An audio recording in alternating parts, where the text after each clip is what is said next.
Bahkan banyak kalangan sudah menyebut bahwa situasi di berbagai daerah di Indonesia sekarang ini darurat begal karena ada kecenderungan kasusnya makin meningkat. Polda Metro Jaya saja mencatat adanya 1.283 laporan kejahatan jalanan dalam periode 1 hingga 22 Mei 2026. Polda Metro Jaya pun telah membentuk tim pemburu begal. Kodam Jaya pun ternyata ikut juga turun tangan menangani masalah begal di wilayah Jakarta. Bahkan di berbagai daerah sudah muncul juga istilah tembak mati di tempat ya bagi para pelaku begal karena mereka memang tidak segan-segan untuk membunuh ataupun menghabisi nyawa korbannya, bahkan melukai dengan sangat parah kalau kita lihat juga tayangan-tayangan di berbagai berita yang ada. Nah, sejauh mana kemudian pihak kepolisian juga menangani masalah begal ini dan apa yang bisa kita lakukan sebagai masyarakat untuk antisipasi ya agar jangan sampai menjadi korban begal. Kami sudah bersama dengan Kasubdit Penmas Humas Polda Metro Jaya, Kompol Andaru.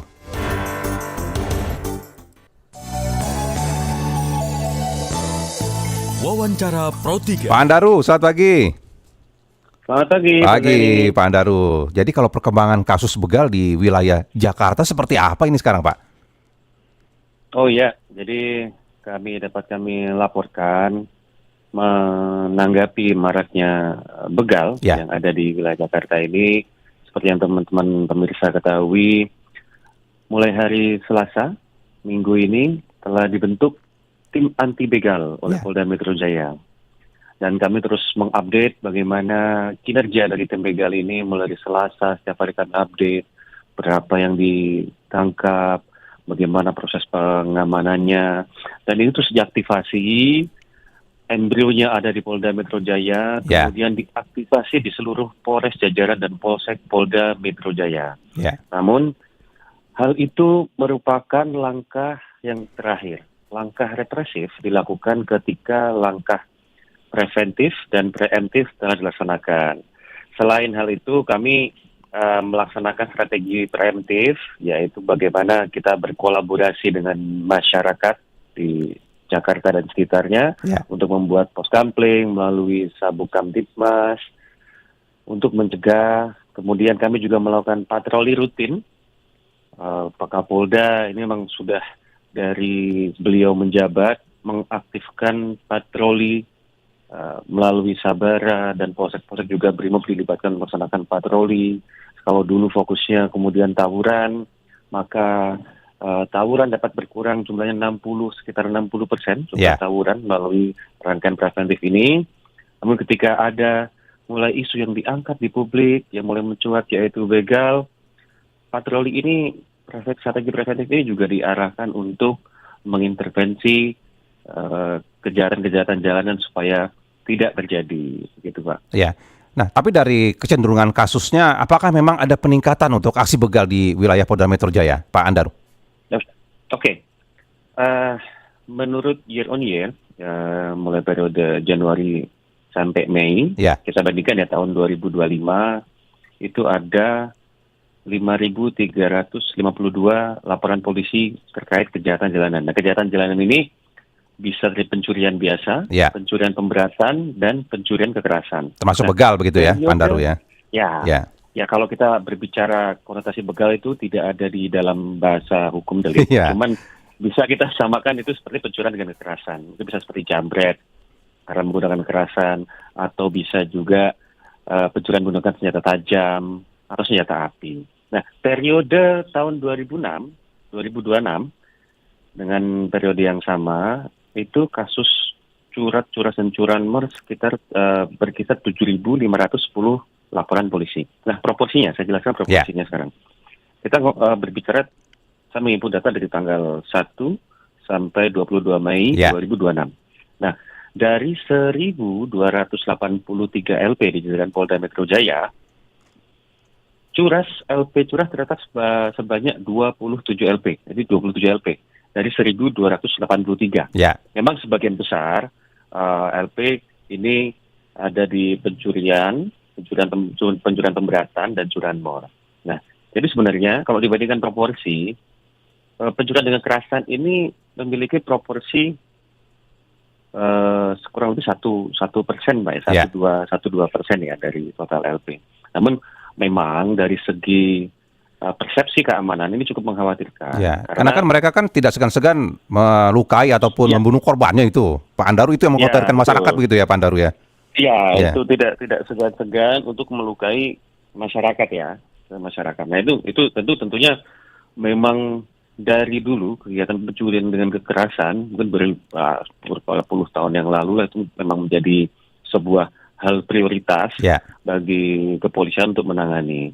Memang ketika ada kegiatan menyangkut jiwa, mengancam nyawa, baik itu pembunuhan maupun pencurian yang menyertai kekerasan di situ, itu menjadi prioritas. Nah itu makanya untuk kasus-kasus seperti ini ditangani dengan serius dan cepat. Untuk beberapa perkara waktu tempuh ada yang dalam kurang waktu 24 jam, ya. kemarin ditangani oleh Reskrim dalam waktu 5 hari, ya itu tetap menjadi prioritas bagi kami ya. Ya, nah Pak Andaru ini kan ada juga tuntutan lah dari masyarakat yang berkembang juga ya, agar para pelaku begal yang memang kategorinya sadis seperti ini ditembak mati saja. Bahkan beberapa Polda kan sudah melakukan itu juga begitu. Ini kan lagi menjadi polemik juga nih dari berbagai kalangan, bahkan memicu komentar anggota Ya. DPR dan juga Pak Menteri HAM begitu. Itu bagaimana kalau di Polda Metro Jaya kebijakan soal itu, Pak Andaru?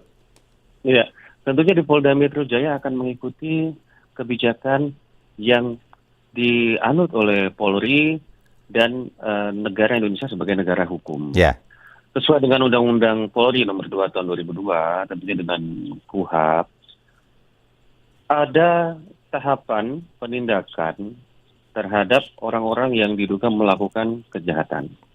Nah, di dalam guidance yang kita miliki, kita boleh melakukan sebuah tindakan, ada eskalasinya Mas, ada ya, eskalasinya ya. Ketika orang itu seorang pelaku dipanggil datang, tentunya kita tidak perlu melakukan sebuah langkah-langkah yang upaya paksa seperti ya, ketika dipanggil dengan datang. Namun ketika pelaku itu tersangka, dalam hal ini biasanya kejahatan jalanan, tidak akanlah mereka dipanggil melalui surat panggilan datang. Maka ya, harus dilakukan penangkapan. Nah, dalam proses penangkapan itu terjadi beberapa kondisi. Ada yang ketika ditangkap dia sudah memahami, ya, tidak melawan, kooperatif, maka akan dilakukan upaya penangkapan seperti biasa, tentunya dengan menghormati HAM. Namun ada kalanya petugas di lapangan menemui kondisi bahwa mereka melawan, ya, mereka kabur. Yang parah mereka melawan. Ketika melawan menggunakan tangan kosong, tentunya beda ketika mereka menggunakan senjata begitu ya, senjata Pak? tajam, Ya, bahkan senjata api. Nah, teman-teman kalau pemirsa lihat pada Jumat kemarin kita melakukan konferensi pers, ya. di sana ada beberapa senjata tajam yang ditampilkan, juga ada 4 pucuk senjata api. Oh 4 begitu ya, Pak? pucuk Ada senjata api juga ya, Pak Andaru ya? Ya, ini ada 4 pucuk senjata api beserta amunisinya. Nah, ini tentunya menimbulkan kerawanan. Ya, Nah, untuk pelaku-pelaku yang menimbulkan bahaya pada saat penangkapan kepada masyarakat, kepada tentunya kita akan melakukan langkah-langkah yang terukur dan ya, tegas.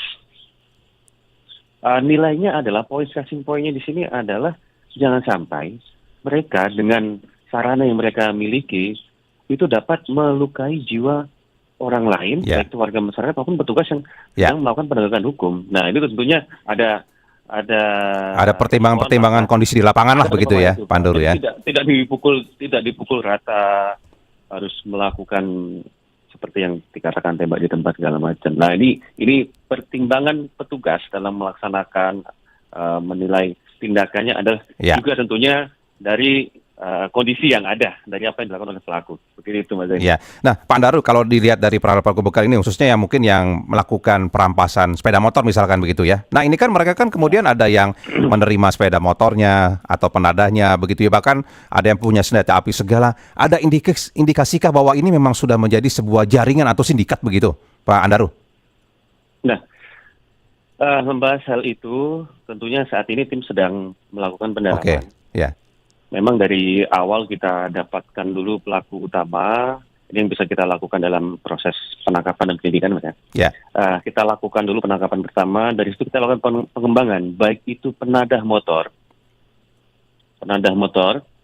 atau kemudian supplier, pemasok daripada senjata api yang digunakan. Ya, Tentunya kita tidak akan berhenti sampai di sini. Contohnya sekitar 2 minggu yang lalu Subdit Ranmor di Treskrimum Polda Metro Jaya melakukan pengungkapan terhadap penadah Ramor. ya, Nah, ini penadah ini kan ketika mereka menjadikan sebuah pencaharian untuk menampung curanmor hasil kejahatan curanmor yang ada, tentunya akan melakukan penindakan. ya, Tidak akan berhenti kepada pelakunya saja.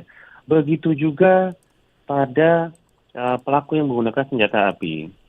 Ini juga akan dilakukan pendalaman sampai pada siapa pemasok senjata apinya. Pasti tidak akan berhenti di sini. Karena itu tadi Mas, ini sebuah kejahatan yang menyangkut mengancam jiwa dari masyarakat, Ya. jiwa dari jadi ini tidak bisa dianggap remeh ya. Gitu. ya. Nah, Pak Andaru mungkin bisa menyampaikan imbauan ke masyarakat sebagai langkah antisipasi dari masing-masing diri kita sendirilah begitu, agar tidak menjadi korban dari aksi kejahatan jalanan dengan kekerasan seperti begal ini, Pak Andaru. Silakan, Pak. Oh iya. Ya, yang pertama kami juga berterima kasih kepada masyarakat yang beberapa menginformasikan kepada kami tentang informasi-informasi kejahatan itu sangat berarti buat kami. Yang pertama kami berharap partisipasi aktif dari masyarakat, kemudian pemasangan CCTV yang dilakukan oleh Pemprov DKI Jakarta juga turut membantu kami dalam pengungkapan kejahatan. Ya, Untuk itu, apabila masyarakat turut memasang CCTV di lingkungannya, itu juga akan sangat membantu kami untuk mengungkap kejahatan, terutama masalah pembuktian pidana. Yang ketiga, bagaimana sih supaya kita tidak terhindar dari sebuah kejahatan begal? ya, Tentunya ada langkah-langkah juga yang bisa kita lakukan untuk membentengi diri. Semisal, jadilah orang yang tidak sulit menjadi target dari pencurian. Semisal, hindari hal yang simpel, Pak. Hindari untuk yang perempuan menenteng tas ketika naik motor. ya, Nah itu ya akan lebih baik jika menggunakan tas tenteng, lebih bagus dimasukkan ke jok dulu sehingga tas tidak terlihat baru jalan. Sehingga itu menghindari seorang perempuan, terutama perempuan ya, untuk menjadi target jambret. Seperti itu Pak. Kemudian hindari berkendara sendirian di tempat-tempat malam hari yang sepi. ya. Tapi kami juga melaksanakan patroli. Patroli ya, Tentu ya. juga membatalkan tempat-tempat yang sepi dengan kehadiran petugas. Tentunya ini dapat mencegah pelaku-pelaku untuk istilahnya hunting Ya. untuk mencari korban-korban yang lain, begitu Pak. Baik, kalau begitu. Pak Andaru, terima kasih banyak sudah bersama kami. Kami nantikan perkembangan dari Polda Metro Jaya, Pak. Ya, terima kasih. Ya, selamat pagi, Sama-sama, Pak Andaru. Selamat pagi, Pak. Demikian tadi Kasubdit Penmas Humas Polda Metro Jaya, Komisaris Polisi Andaru.